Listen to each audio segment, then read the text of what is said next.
ఎన్టీఆర్ జిల్లా నందిగామలోని ఓ ఇంట్లో దొంగతనం జరిగింది. కిలో బంగారం 6 లక్షల నగదును దొంగలెత్తికెళ్లారు.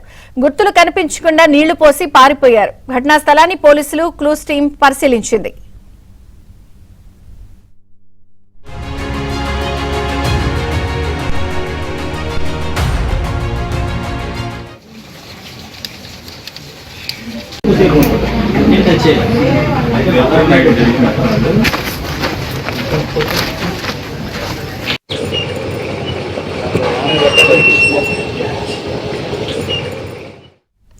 అయితే సెర్చింగ్ కోసం పోలీసులు తీసుకొచ్చిన జాగిలం ఎండదెబ్బకు ఆపసోపాలు పడింది. దీంతో జాగిలానికి నీళ్లు తాగించి కూర్చోబెట్టారు.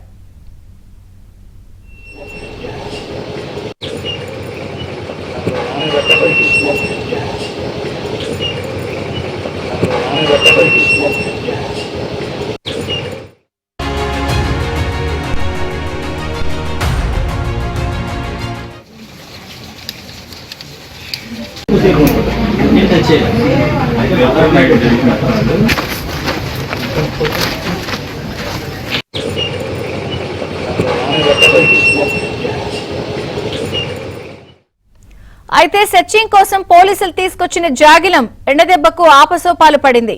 దీంతో జాగిలానికి నీళ్లు తాగించి కూర్చోబెట్టారు.